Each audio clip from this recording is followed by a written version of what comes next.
to say anything other than Winton Woods? Is that good enough, right? I mean, That's exactly what we need. Yes, that says it all.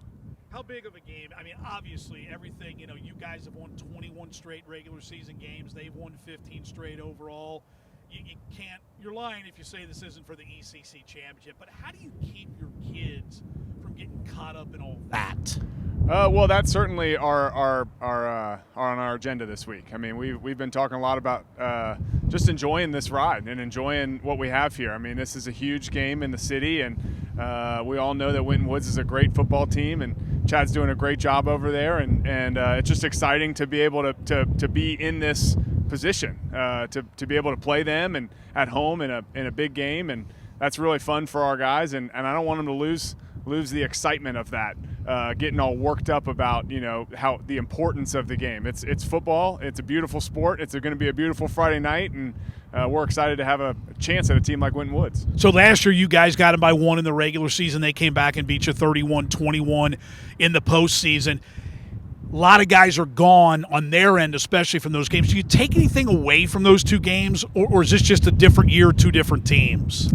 Well, you can certainly gain some insights now that this is the second year of the same staff over there, and their defense and some of the things that they were starting to do toward the end of last year are carrying over to this year. Their defense is really, really good, really, really powerful. So being able to see some things on film this week that were similar to what we were seeing last year is really helpful. But it's a new group of guys, and a lot can happen in 9 months of an off season, 10 months of an off season. So it's been almost a year since we've seen them. We've got some guys who have transformed themselves, and I know they have too. So just getting an opportunity to go out there on a Friday night and play against them is worth it.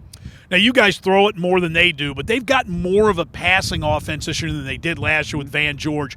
But when you see those running numbers, that Trey Cornish last week with the 18 for 343 and 6 touchdowns, what do you do to stop their run? Do you stop it? Do you hope to slow it? Because you can't cheat everybody in the box because they can beat you deep. Yeah, absolutely. Absolutely. They're a very balanceable offense. Right now they've been running the ball really strong, but we know that the George kid can throw it, and Tremar and some of their receivers, they got a really good package on both sides. But, the answer is you got to stop their run, and that's going to be everybody's answer for as long as they're playing football this year. Trey and James Meijer are two great backs, and Van can run the ball too. So, you got to really sell out for the run. And then do enough different coverages and different types of backfield action to keep it a little bit interesting. But you can't let him run all over you, and that's the answer. I know as a coach you want an experienced quarterback, and in Will Coker you've got one. Not just experienced, but a kid who's really good. I mean, when you look at almost 1,700 yards passing, 20 touchdowns, 3 interceptions, 6 rushing touchdowns, this is a leader and a kid who can really do it all. Oh, absolutely. Yeah, he's a great kid. I mean, he's our leader. On offense, he's been leading the show and leading the way in the weight room and in the off season, and really he's a great player, and he works really hard at practice. I think that's just some of those things that on Friday night it's really just the show. We'd call it the tip of the iceberg, but there's a lot underneath that, and him and the receiving core and the O-line and they've been working really, really hard to perfect their craft and really fine-tune a lot of that stuff. So when it shows off on Friday night and we see some of those things work, they like to joke. They say that's why we practice, to make that kind of stuff look like it's supposed to look on Friday night. So.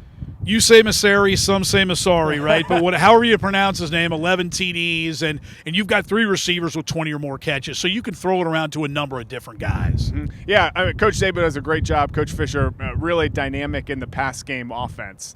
And when we can protect it, and our O-line has done such a good job of that this year, when we can protect it, we feel like Will can do some work. And we got receiving core on really all 4 of those guys that are out in routes we feel like can make some plays. So, Michael is one of those, and he does a great job if he's given the opportunity. But all 4 of them out there in routes can do some damage if given the chance. Final question. We celebrate the 25-year anniversary of the Skyline Chili Crosstown Showdown, and this is the kind of game that I think the event was founded on. You had two of the top teams ranked D2 in the state, although those polls make no sense, but that's neither here nor there.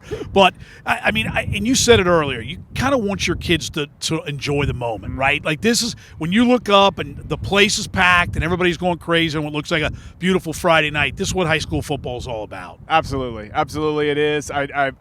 made the correlation this weekend with Andy and some of our players. In 2002, we played in the Crosstown Showdown game against Loveland. We were 1-2 in the city. It was week 9. Both of us were 8-0. And it was packed. I mean, it was as crowded as that stadium's ever been, and this kind of feels like that. You know, it's going to be a beautiful Friday night.